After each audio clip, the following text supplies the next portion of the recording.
What's up, guys? This is a Tuesday video. Welcome back to a Tuesday video. I know I haven't posted a Tuesday video, but my scheduling's been all out of whack. Been really busy lately, so bear with me. Ooh, that wasn't supposed to happen. So today I have a interesting new series I wanted to try out called What If Wrestling. And basically, I got this idea I was watching the WWE YouTube channel, and they did something called WWE Reimagined, where they asked what if scenarios. So I give all credit for this idea to World Wrestling Entertainment. I'm not claiming any type of ownership over any of it. So there's your discretion. So they actually asked an interesting question, and I kind of wanted to try answering it myself recently. The question was, what if The Undertaker jumped ship to WCW? Now, this has been a hot topic for quite a few years now, especially since WCW, and everything. And I kind of wanted to give my 2 cents, if that was okay. So here it goes.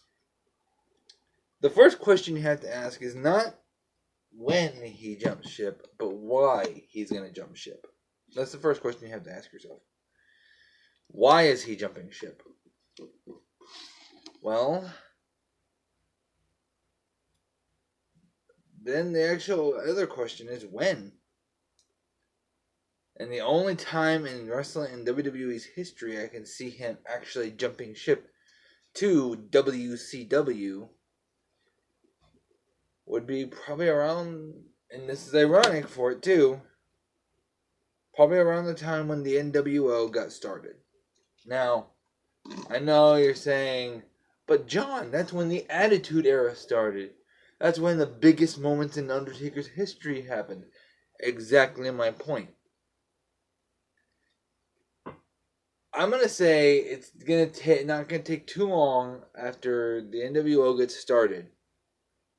And not long after that, instead of WCW shoveling out the money to bring in the Ultimate Warrior over there, which, by the way, not throwing any shade at the Warrior family. I still pray for his wife and his kids every night.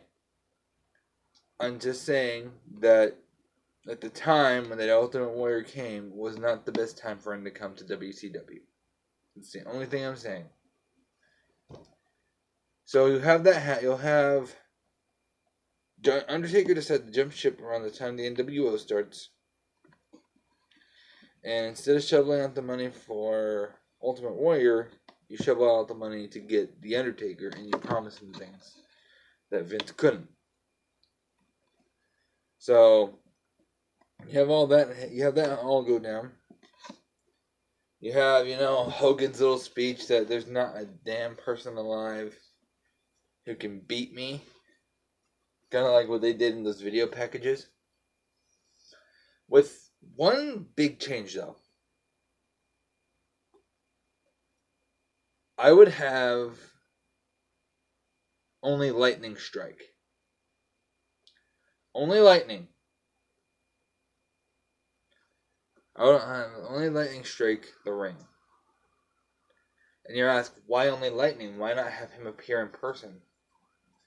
Well, because it gives this ominous feel of who it might be. Then you would get video vignettes. Not facial vignettes. Not of him talking to the camera, but like little word vignettes. Kind of like what they did with Sting when he first in WCW, when he didn't speak for all that time. You have these word vignettes that say, I am coming for you. When the gong hits, your time is up. The NWO is over when I show up. And you have this all come to a heading at WCW Halloween Havoc. Now, why Halloween Havoc? Doesn't that seem kind of on the nose for The Undertaker? Well, yes, it does in many ways. But you also have to think it's The Undertaker. And Halloween Havoc is one of their shows that has had some memorable moments. Not all of them are good memorable moments, but memorable moments in general.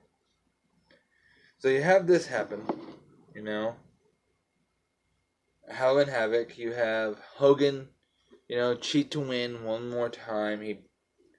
He pins the challenger that night, 1, 2, 3. And then as Hogan is celebrating, Sting comes out to beat on the NWO. He's already in his black. He's already in the Crow Sting. He's beating on the NWO. And then, one of them, I think, let's say Scott Hall, gets him with a chair shot and gets him down to the floor, and they just start beating on him. Hogan's about to drop a leg drop when, Nash puts a chair over Sting's neck. He's about to drop the leg drop over the chair when the lightning hits again. This time the video vignette happens again, only this time it says, "Your time is here." And then the lights go out. Lightning strikes again. And you can have whatever music you would have for The Undertaker for WCW. Let's say that Johnny Cash song, "Ain't No Grave, Hold My Body Down." Let's say that. And then when the lights come back on, The Undertaker's in the ring.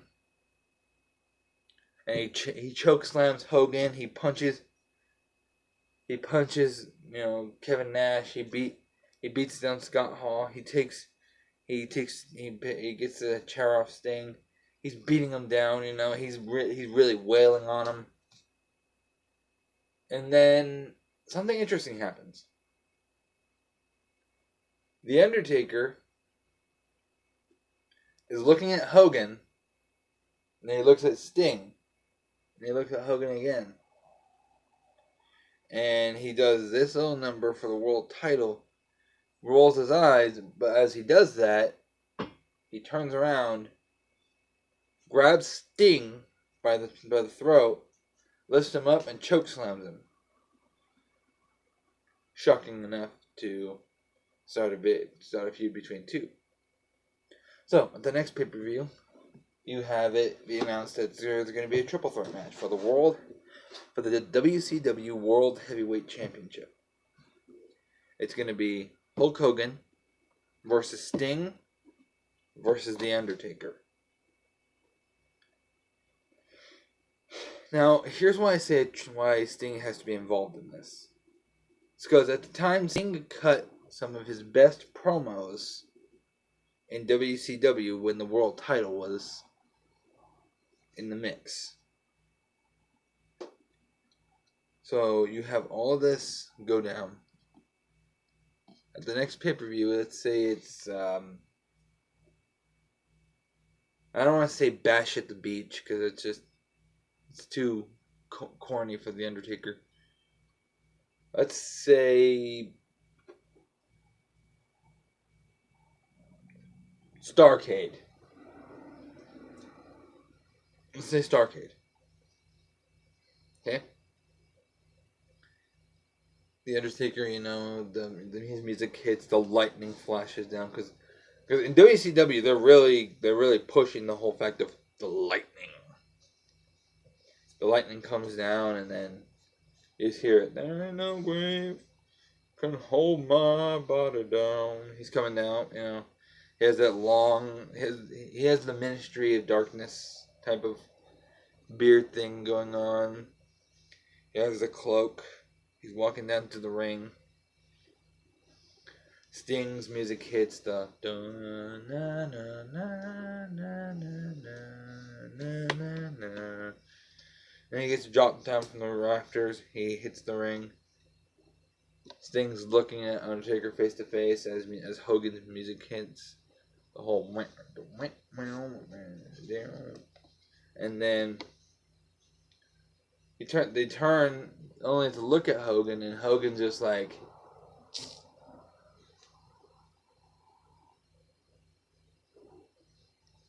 he's pointing at the world title, that this is my title. You are not getting it. My title. Then, Hogan gets in the ring. He's trying to act all cocky. He's, doing this little number to Undertaker. Doing this to mock Sting. Sting and Undertaker just look at each other, and with one motion, both of them punch Hogan to start the match. Oh, they both start wailing on Hogan. They get rid of Hogan during the match, and then Sting rolls up Undertaker. Kicks out of one, and as he looks at him, Sting just shakes his head. He goes, "Yeah, this is getting serious." So you have Sting and the Undertaker go to blows. The dream match that everyone's wanted is happening in this triple threat match. They're going to blows. Sting goes to blows. Undertaker goes to blow. Sting hits the blow. The Undertaker goes to blow. It's all about to go crazy. The place almost like erupts when Undertaker gets Sting in a chokeslam hold. And then Hogan comes up and, just starts beating on both of them. And Hogan's already going like, I win every match, brother. I win every match. And then, you have some major stuff with the NWO happen. You have Randy Savage come out and interfere. You have Scott Hall try to interfere. But here's what's so good about The Undertaker. What's so interesting about him being in WCW is because WCW had this weird obsession with trying to overdo The Undertaker, they overdo certain powers of certain people. And I think they would do the same thing with The Undertaker here. Because I would say Undertaker, he did his little dead man sit up. And everyone's looking at him like we got to do something about him. And then you have him stop Randy Savage, like he has Randy in control, like he's controlling Randy. Then, while Undertaker's controlling Randy Savage nails Hogan with some brass knucks, nails him. And then once the mind control's gone, he realizes what he just did. Undertaker hits him with a chokeslam, rolling him out of the ring. Sting, Scorpion death drops Scott Hall, gets him out of there. And then as Sting turns around, Undertaker picks him up for a tombstone, but, Sting reverses it into a tombstone of his own, tombstone pile driver. 1, 2, kick out. Now, the reason why I say you don't end the match right there is because you want Taker to win the title. Believe me, I know it's going to be shocking because, he's new and Sting's he's had a 10-year at this time. Why would you want him to take the title off of Hogan instead of Sting? Well, here's the reason why. Such a huge thing with Undertaker is that he's this menacing force that seems he is unstoppable. So that's what you're going to have him do. He's going to be unstoppable for a few months. So When he gets a kick out, you know, Sting's getting frustrated. He's beating him. He runs to the side, clotheslines him, doesn't move, barely stumbles, runs to the ring, goes into the rope again, clothesline, stumbles a bit, runs to the rope again, but this time gets caught with a choke slam, him down. Hogan's starting to stir. He's trying to do his little Hulk up thing. He's, boom, boom, boom, boom, boom. But here's one caveat to it, though. He does his Hulk up, but he immediately throws it out of the ring, throws it out, and disrespects it by going, by flipping him off when he's about to hit him with another fist. And Undertaker just grabs that fist and twists his arm, and then goes up to the top rope and hits Old School.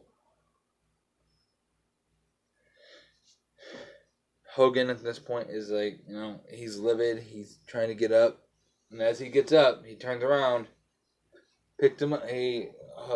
Undertaker picks him up. Tombstone pile driver.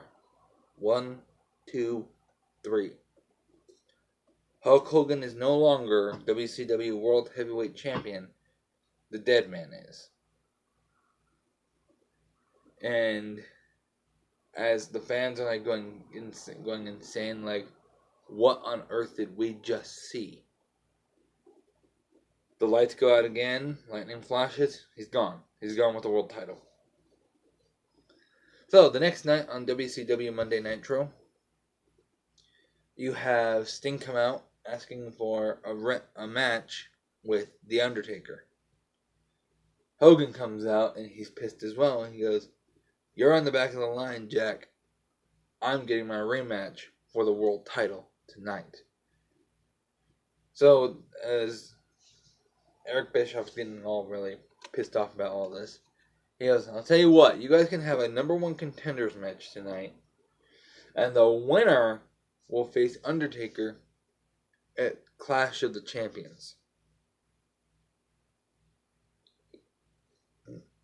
And I know Clash of the Champions isn't really, WCW's version of WrestleMania, but it's the closest I can think of to a classic WCW pay-per-view that is actually really great. So it's the closest I can think of. So they fight in the main event. NWO try to interfere. Sting, fights them off. Baseball bat, knee, face, death drop. 1, 2, 3. Sting wins. He's the number one contender. And then fans get the dream match officially. The dream match everyone wanted to see. The Undertaker versus Sting. Now, I agreed with what WWE said, that I think it was Bruce Pritchard. He said, you make it a trilogy. And the first one is going to be the biggest fight of the summer. So they fight at Clash of Champions as the champions. They're going neck and neck. They're pretty much even. Sting hits a Scorpion Death Drop on Undertaker. 1, 2, kick out. Undertaker hits the Tombstone. 1, 2, kick out. Sting has him in the Scorpion Deathlock. Doesn't tap out, breaks out of it. Undertaker finally brings in the Hell's Gate around this time. Puts him in the Hell's Gate. Looks like he's about to tap, but ends up breaking out of it. They're going neck and neck. It's going really into big time match areas. They're both exhausted. They're tired. It looks to be like the Undertaker is becoming human. That's the big part. That's the big area for this. It looks to be Undertaker's becoming human during this match. So one more blow, and then Sting, gets him in it.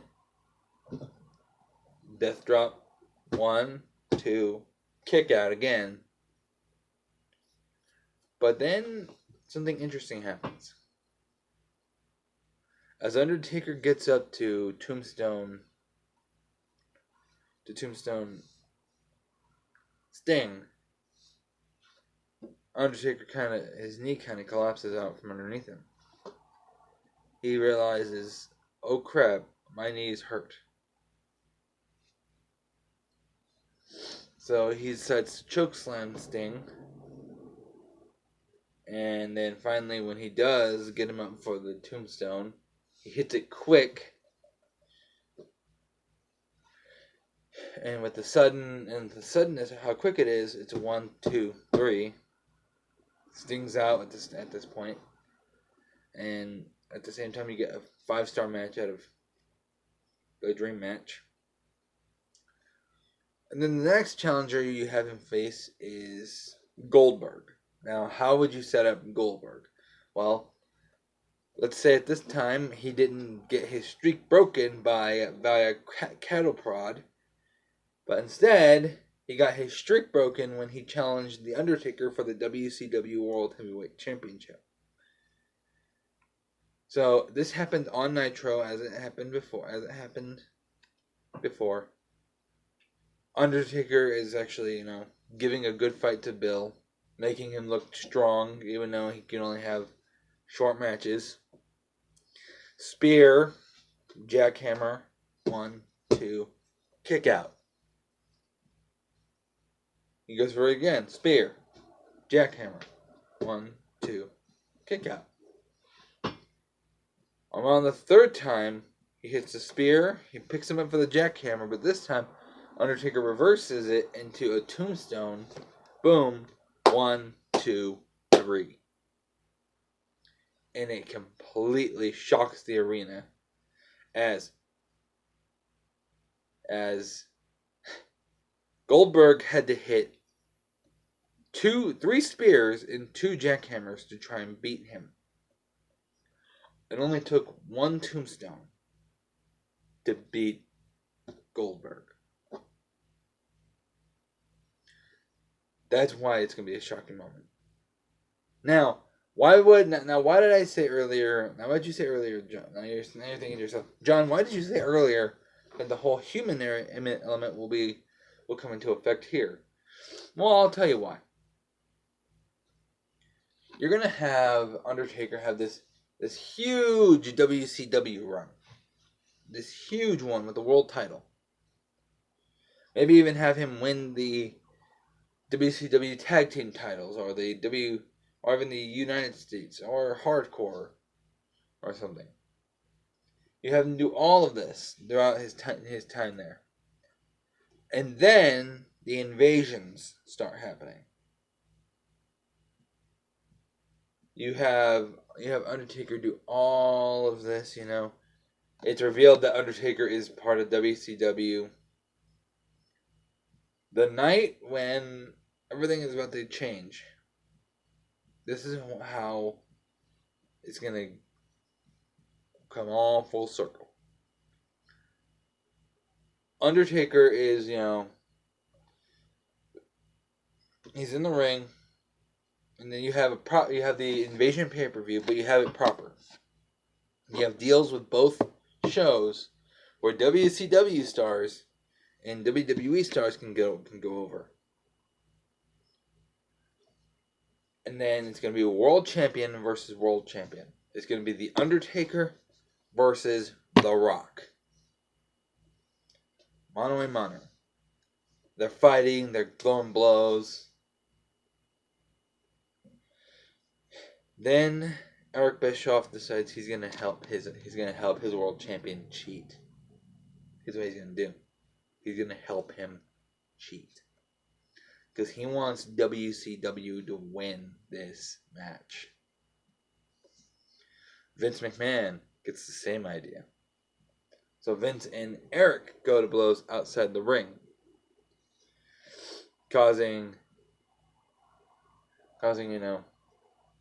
Mr. McMahon to get into the throne in the ring, and then get choke slammed by The Undertaker. The Rock starts pounding at him and everything. He has him in the choke slam, and Eric Bischoff's in the ring, like yelling at him, and he's like, "Yeah, stick it to him, stick it to him, stick him." And then he just stops. He lets go. Then he grabs Eric Bischoff by his throat and gets him into a choke slam. Picks him up, choke slams him. The whole locker room of WCW is in shock. Like, did Undertaker really just choke slam our boss? And then Undertaker looks at The Rock, because at this point you had him have this huge undefeated streak. At this point, you had him have a good feud with Hogan, a great feud with Sting, and the most shocking victory of them all, beating Goldberg. You've had him have this huge streak. You've had him have this collaboration of championships, but he still has the World Heavyweight Championship. Undertaker looks at The Rock, and he just nods and lays down. The Rock's looking around like, what's going on? And Vince is just saying, do it, do it, do it. And he gets on, and then Rock gets on top of him. 1, 2, 3. WWE has beaten WCW. And then he looks at it, and then Undertaker sits up, looks at the WCW locker room, tears off his shirt to reveal a WWE logo, and he gets on the mic, breaks character, and says, "You all can shove it. I'm keeping this World Heavyweight Championship for the World Wrestling Federation." So, that was my big what if scenario of how it would be if The Undertaker jumped ship to WCW. And the end of his run there would be him jumping back over to the WWE. Like we gave him an extension on being, the dead man.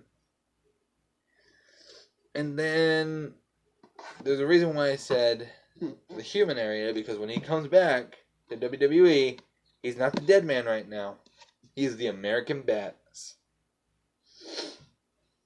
Well, that was my video today for this week, guys. Let me know what you guys think of the series. If you guys want to see more, let me know in the comments, and I will be sure to have more what if scenarios. Until next time,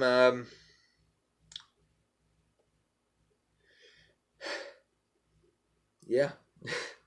Sorry guys, I don't have a sign off yet for these. I guess a good one would be, ooh, let me know in the comments how many other what if scenarios, and whatever. And believe me, I will be responding in those comments. Until next time, take it easy, guys. Peace out.